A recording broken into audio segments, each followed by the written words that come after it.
offering next week for Brother Ellis. I'd like to turn to the book of Isaiah. We'll be in chapter 41. Again, Isaiah ministered to the southern kingdom of Judah prior to Babylonian captivity.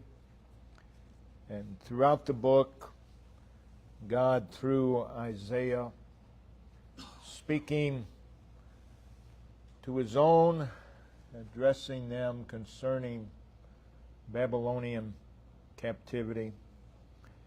It was a time we learned from Isaiah chapter 1 and also throughout the book, but Judah was in a very advanced stage of sin. Sin was throughout the land. There was, on top of that, the threat of Assyria. And then, of course, there was the looming judgment of God. So there was a very difficult time.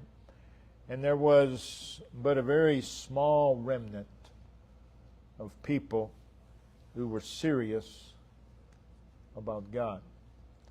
And in chapters 1 through 35, for the most part, it contains messages rebuking Judah for their sin, warning them that judgment was coming due to that sin.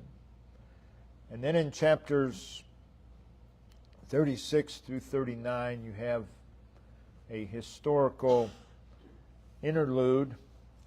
And it closes, if we go over there, Isaiah 39, verses 6 and 7. Behold, the days come, that all that is in thine house, and that which thy fathers have laid up in store until this day, shall be carried to Babylon.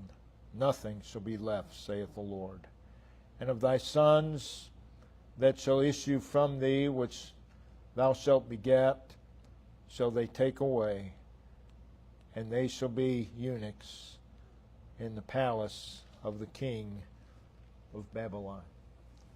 That's pretty distressing news, and it's in the background of that we come to Isaiah chapter 40. And from Isaiah 40 to the end of the book,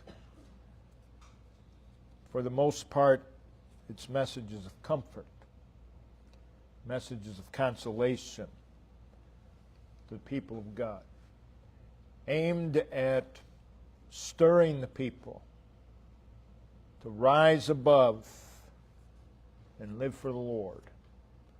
Chapter 40 opens with a commission to Isaiah. Comfort ye my people. Speak comfortably to Jerusalem. And that brings us to our text, Isaiah 41, verses 8 and 9. But thou, Israel, God speaking through Isaiah, art my servant, Jacob, whom I have chosen, the seed of Abraham, my friend. Thou, whom I have taken from the ends of the earth, and called thee from the chief men thereof, and said unto thee, Thou art my servant, I have chosen thee, and not cast thee away. Again, the text is part of these messages of comfort. They are aimed at focusing our attention upon the Lord, living for Him. Again, they've just received the news that they're going into captivity. Their children are going to be taken. Everything they have is going to be gone. Nothing is going to be left. And it's in that background that Isaiah speaks. Now notice, the text is a contrast. Verse 9 or verse 8, but. So what is said is in contrast to what has gone before. Verses 5 and 6, he speaks of the fear of the Gentile nations because of Assyria was conquering everything. And in verse 7, he speaks of a variety of workmen employed in the production of idols among the Gentile nations, each encouraging the other to manufacture a god. But at the end, their gods would need soldering. Their gods would need to be nailed in place to keep them erect and not to show their weakness by falling. So the picture is man serving idols. And then we read, but thou. But thou. Followed by the personal relationship between God and His own. The times in which Isaiah ministered were very much like today. Very much. The parallels are very real. People were caught in the world system of life. There were only a few that weren't. That was that remnant. There weren't very many. There weren't very many. A carnal method, a carnal approach to life, a way of life that worshiped the creature and not the Creator, a way of life that placed its priorities, its interests, its treasures in the carnal, a way of life that was driven and governed by self-desires and by fleshly impulses, a way of life that included a variety of forms of earthly mindedness, a way of life that would strive for the carnal, a way of life under and shaped by the power and the influence and the effect and the sway of that which was temporary. That's today. And I'm not talking about in general the world. I'm talking about God's people. That's today. They're caught in this way of life. A way of life that is away from God. A way of life that is detrimental. A way of life that is crippling to spiritual life, to a life lived for the Lord. And the world's way of life, with the exception of a small remnant, had engulfed the people of God. But we come to verse 8, and it is, but thou. But thou, Israel. Israel is what God in grace and mercy made them to be. But thou, Israel. So in the text, God's people, you and I, the saved, are spoken of in contrast to those who were dependent upon and living their lives based upon idols, based upon the world. Now in the text, there are three distinctions given concerning the Lord's own. Israel, Jacob, and the seed of Abraham. And these are said to be God's servant, God's chosen, God's friend. Again, sin was rampant. Difficulty, affliction, bondage were on the horizon. And God reminds them what they have experienced of Him. God reminds them who they are by His grace and mercy. And He reminds them why they're here during this time.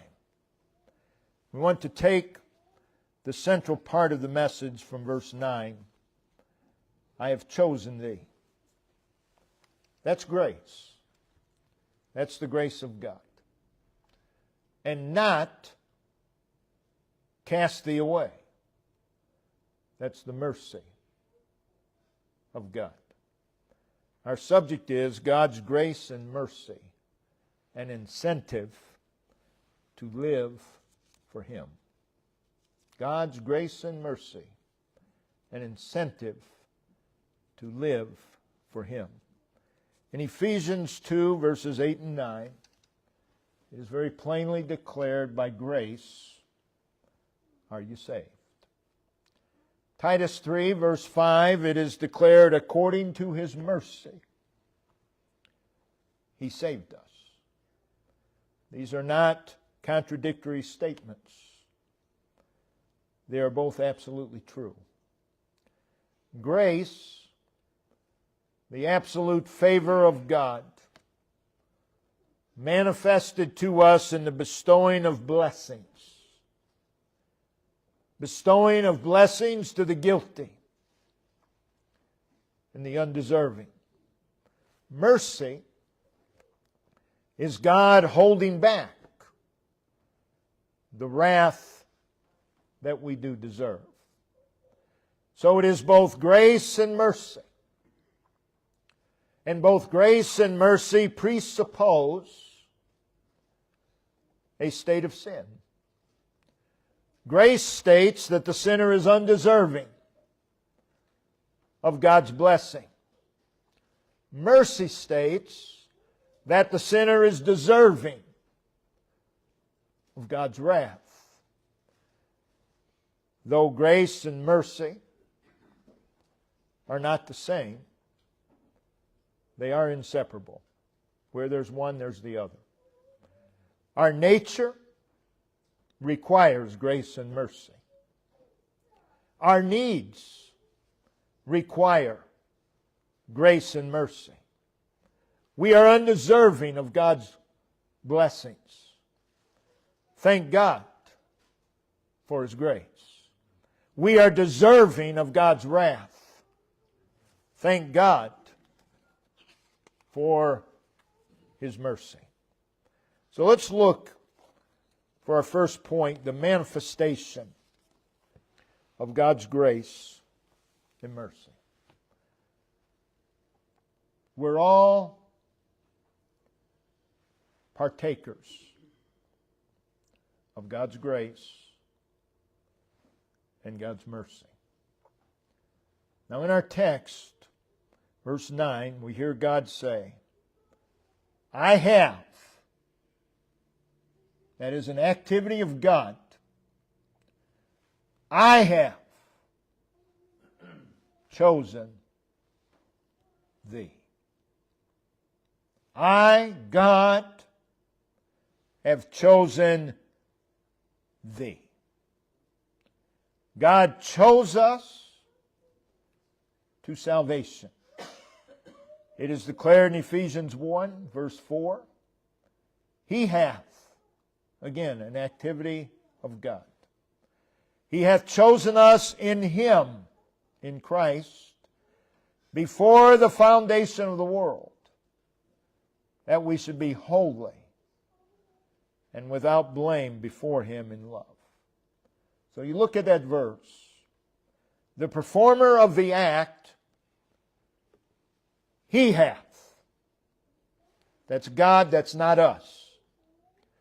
The activity of God is chosen.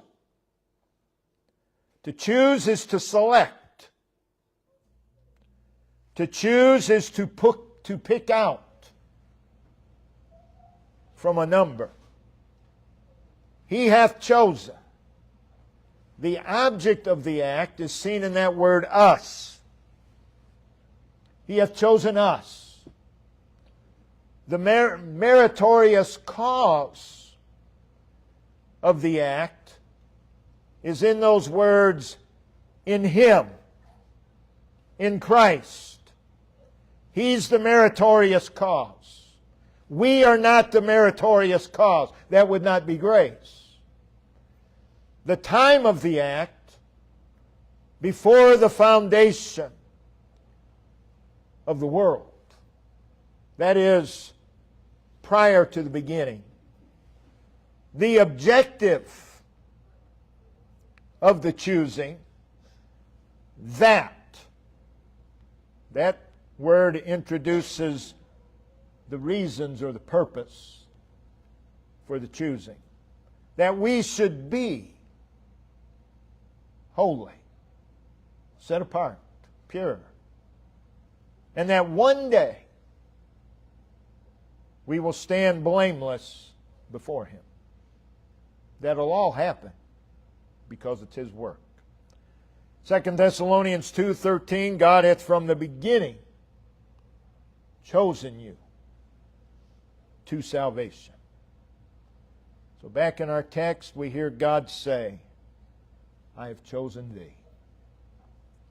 And know that this is an act of God's grace. We read in Romans 11, verses 5 and 6, even so, at this present time, that's right now, also there is a remnant according to the election of grace. And if by grace, if this election is by grace, then it's no more of works. Again, hear God say, I have chosen thee. And know that it's unconditional. That is, it is not conditioned upon anything foreseen in the chosen. It is not based upon works. It is not based upon merit of those chosen, nor upon God's foreknowledge of what man would do in the future. There is absolutely no cause found in us. Romans 9, verse 11, for the children being not yet born, neither having done any good or evil, that the purpose of God according to election might stand. And then he adds, not of works. The purpose of election doesn't stand based upon works. So we hear God say, I have chosen thee. And then in our text, notice verse 8, we have the object of chosen. Jacob, whom I have chosen. Jacob, whom I have chosen. It is Jacob, totally depraved, degenerate, deceitful, unrighteous, ungodly, wicked, filthy, vile, shapen in iniquity, unprofitable, shameful, estranged from God. Jacob have I chosen. And then it's added at the end of the verse, and not cast away. That's mercy. Jacob have I chosen, that's grace. Not cast away, that's what he deserves. That's mercy. In verse 14 it is, thou worm Jacob. Thou worm Jacob. No power, no glory. Dirty outside and inside. That's Jacob. Jacob have I chosen and not cast away. It is Jacob, the user, the deceiver, the conniver, the pretentious one, the selfish one, the one who insisted on his own way, and the one who was a resistor of God's way. Chosen and not cast away. That's grace. That's mercy. Jacob, whom I have chosen. And know this, God chose us as Jacob. We were Jacob when God chose to save our soul. Prior to God's rescue of us, we lived our lives as Jacob. We lived in the realm and under the power of darkness. And we loved that darkness. And we were deceived. And we were hardened. And we were at enmity with God. And we lived as criminals against God. And we were striving against God. In absolute defiance of God, rejecting God. Fleeing from God. Trying to hide from God. Helplessly trapped under the weight of sin and death. That's how we lived. But hear God say, Jacob, whom I have chosen, and not cast away. Oh, what grace! Jacob have I chosen. I have not cast him away. Oh, what mercy! Then notice, not only chosen and not cast away, but we're loved as Jacob. Malachi 1 verse 2, we hear God say, yet, that is nevertheless, or in spite of, I love Jacob. I love Jacob. A love in spite of the sins and the rebellions and the enmity. A love in spite of the contending and the defiance and the defilement and the shame and the unworthiness and the guilt. Yet I love Jacob. We were Jacob. It is particular love. It is selective love. Jacob have I chosen. Jacob have I selected. It's entirely committed love. It's forever love. A love not turned away or changed due to who and what Jacob is. God loved us as Jacob. God wasn't turned away from us as Jacob. There's nothing good. But God loved us as Jacob. A love that is infinite. A love that cannot be measured. It is a love that is invincible. It is a love that is indestructible. It is a love that cannot be conquered. A love that is in spite of ourselves. A love that in spite of ourselves chose us and didn't cast us away. There's no reason in Jacob why he shouldn't be cast away. There's no reason in any of us why we should not be cast away. Jacob have I chosen. Grace. And not cast away. Mercy. Ephesians 2 verse 4 and 5. But God, who is rich in mercy, for His great love wherewith He loved us, even when we were dead in sins. Even when we were Jacob. It is a love for the unlovable. Verse 8 of our text, it is also declared that Jacob was the seed, the offspring of Abraham. And he views Abraham as his friend. So it speaks again of God's grace, God's mercy, God's love, God's faithfulness in choosing us. Jacob have I chosen. Yea, Jacob have I loved. Jacob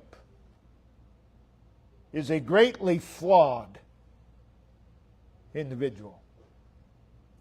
The person of Jacob in the Bible is greatly flawed. We're Jacob. And God chose us and loved us as Jacob.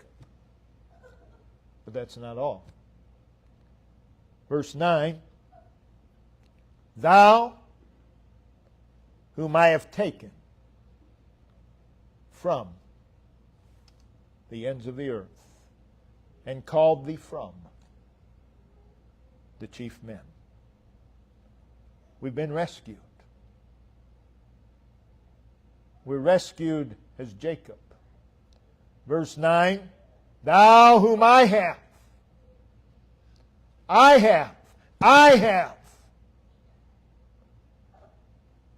It's the activity of God. Something God has performed. I have taken thee from and called thee from. Chosen and loved as Jacob. Living our lives as Jacob. And God took us and called us from. Verse 14. God refers to Himself as the Redeemer. It is loved, chosen, not cast away as Jacob, and rescued. He took us from. He took us from the filth, the imprisonment, the darkness, the degeneracy, the perversion, the wickedness, the helplessness, and the ruin of sin. He did that. He came into our soul. And the awful control and the shackles of sin were broken.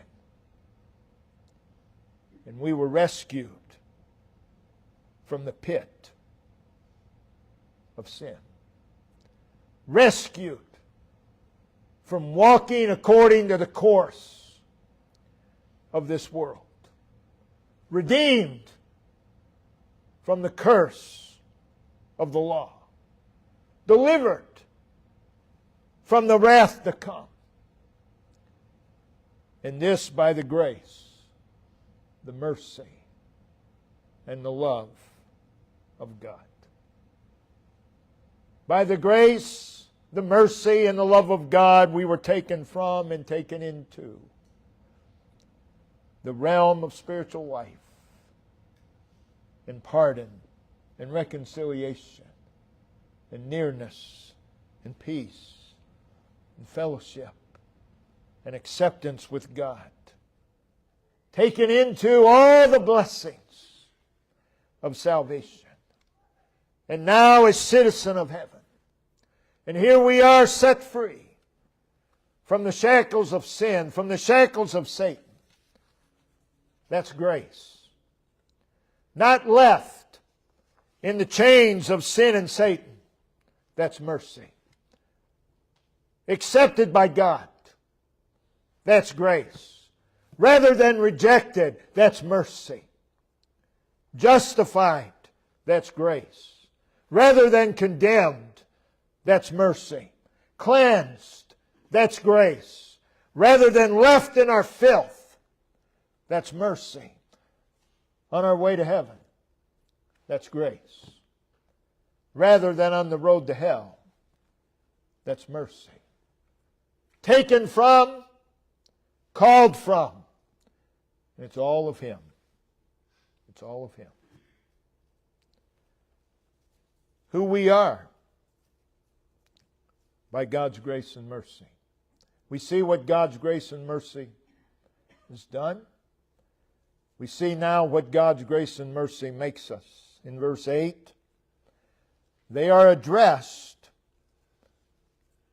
as Israel. But thou, Israel. Israel is Jacob transformed. Transformed by the miraculous grace and mercy of God. We have been brought from Jacob to Israel. And it's God's work, God's grace, God's mercy. We read in Genesis 32:28 as a result of the mighty working of God. No more Jacob, but Israel. No more Jacob, but Israel. Oh, we've still got a lot of Jacob in us. But God doesn't view us as Jacob, but as Israel. A drastic change from Jacob, the user, the deceiver, the conniver, to Israel, a conqueror with God. God conquered Jacob in Genesis 32. God conquered us when He saved our soul. No more Jacob, but Israel. That is, Jacob, you will now conquer with me. And so it is with you and I. We're more than conquerors through Him. Oh, how we ought to rejoice. Oh, how we ought to praise Him and glorify the God who conquered us as Jacob. As Jacob. It was not just a simple act of my will. I was conquered as Jacob. And now no more. And now we are more than conquerors through Him. No more Jacob, but Israel. Israel was Jacob, but no more. Israel was Jacob. But by the grace and mercy of God, no more. It all goes back to Jacob, whom I have chosen. Whom I have chosen. Well, if you believe in God choosing, that makes you proud. Not if you know who Jacob is. Not if you know you were Jacob. It makes you rejoice. Then notice what we are. But thou, Israel, the new and miraculous creation, the transformation, what we are by His miraculous transforming power. But thou, Israel, art, present tense, my servant. My servant. The one who chose you, the one who loved you, the one who took you out of and called you out of, the one who transformed you. You are my servant. One that serves. One who performs assigned duties for another. A servant. We're not just a servant. We're His servant. If grace and mercy ever get a hold of an individual, if grace and mercy ever gets a hold of our hearts, you have to serve. You can't do anything else. Oh, it's easy to give lip service to grace and mercy. But if it ever gets a hold of you, you will serve. And you will serve gladly. A servant is one who is of use to another. I was Jacob, but now Israel. I am of use to God. A servant is one who complies with the commands of another. One who's yielded to another. One who is at another's disposal. The only incentive you need to comply with the commands of God, to yield to God, to be at His disposal. Our incentive is God's grace, God's mercy. He did not cast us away. Do we realize that truth? We deserve to be cast away by God. But God chose us as Jacob. That's grace. He did not cast us away. That's mercy. And even after we're saved, we still deserve to be cast away because of all the Jacob that's still in us. But we're not cast away. What other incentive do you need? Well, the pastor ought to encourage me to serve. That'll be a false service. I want no part of it. That's just a show. That's all that is. Build people up so they do things. It means nothing. In fact, it's blasphemous. If God's grace and mercy is not incentive for you to serve God, nothing else will be. You'll never serve Him. God's grace, God's mercy. We, as the objects of His redeeming, transforming, delivering grace, are the servants of God. But thou, Israel, art my servant. What an honor! What an honor to be referred to by God as my servant.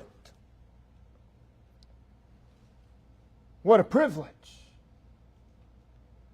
What an opportunity. That's why we're here, to serve God. You and I that are saved by the amazing grace and transforming power of God have been brought from Jacob to the servant of the one who wrought the miraculous in us. God loved us. God chose us. God chose to bless us while we were Jacob. Oh, how blessed to be His servant. Why? Why would we fight against that? Because there's still a lot of Jacob in us. He drew us when we would not come. You weren't coming. I wasn't coming. But He drew us. He imparted to us life when we had none. He redeemed us. He delivered us. He reconciled us while we were His enemies. He made us accepted in Christ when we were unacceptable. He justified us when we were condemned. He cleansed us when we were filthy. He forgave us when we were weighted down with innumerable sins. He's called us into fellowship. And He's given us an inheritance. And He's made us citizens of heaven. And He has allowed us to serve Him in life. How dare we waste that? He has allowed me. He has allowed you to serve Him. He chose you as Jacob. He did not cast you away. He still hasn't. And now I can serve Him. What other incentive do you need? In our text, God says, Thou, Israel, art my servant. Verse 9, Thou art my servant, I have chosen thee. There's no higher calling than to be God's servant. We have been chosen, redeemed, and transformed to serve our Redeemer. And as a blessed recipient of God's love, grace, mercy, and redeeming power, we hear God say, Thou art my servant. Thou art my servant. That becomes our life calling. Well, you know, I'm awful busy. Thou art my servant. Chosen as Jacob, not cast away, loved as Jacob. This is our life calling. Thou art my servant. It's a calling that takes priority over all other callings. And you won't have any problem with that if God's grace and mercy truly gets a hold of us. No longer Jacob, but Israel. And God says, Thou art my servant. From Jacob to the position of His servant of God. Again, hear God say, My servant. My servant. Thou art my servant. Commissioned by God to serve Him. Commissioned by God. No one higher than God. Don't put anything ahead of this. Commissioned by God to serve Him. Well, I would if. Commissioned by God. What don't we understand? Commissioned by God. My servant. And as such, we are to be consecrated and set apart to Him. Being a servant of God is to be our intention. It's to be our intent every day. It's to be our aim. It's to be our desire. Serve Him. Serve Him. Commissioned by God today to serve God. It's always so. Being a servant of God is to define who we are. Who we are. We have many identities. We're someone's son or daughter. You might be a father, you might be a mother, a grandfather, a grandmother. Many things that identify us. But nothing more than this. My servant. My servant. My servant. Being a servant of God should have an altering effect upon our thoughts. Many times we don't think like a servant of God. It ought to have an effect upon our outlook. It ought to have an effect upon our attitude. I'm a servant of God. Chosen as Jacob. Not cast away. Loved as Jacob. I'm a servant. That ought to have an effect on your everyday. Our incentive to serve God is the wondrous, amazing, marvelous, redeeming grace, mercy, and love of God in our lives. What a blessing to be recognized by God as a servant. But then notice in verse 9. Or verse 8, I'm sorry, the seed of Abraham, my friend. Abraham was a friend of God. God saying, my servant, my friend. You realize that every friend of God is a reconciled enemy. They were all enemies. My friend. Hear God say to you today, child of God, my servant, my friend, my friend. Well, I can't do such and such because my friends. The friend of God. What can take priority? What other friendship can take priority over God saying, my friend, you were Jacob, and now my friend.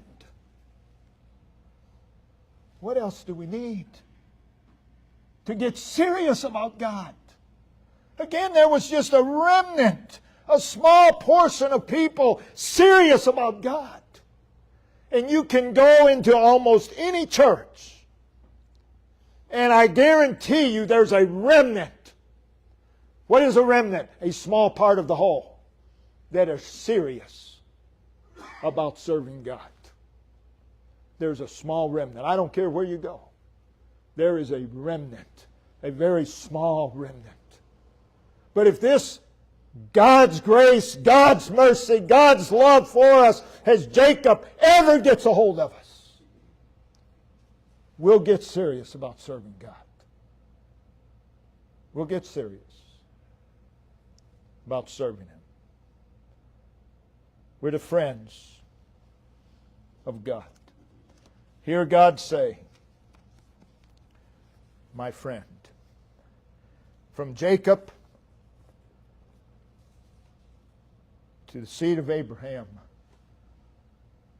my friend. My friend. Friendship speaks of closeness. I was Jacob. Now I can have closeness to God. It's our privilege to enjoy friendship with God. We're not serving a taskmaster. We're serving a friend. God.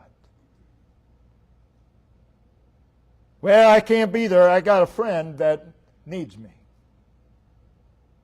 Don't do that. That's a slap to the face of God.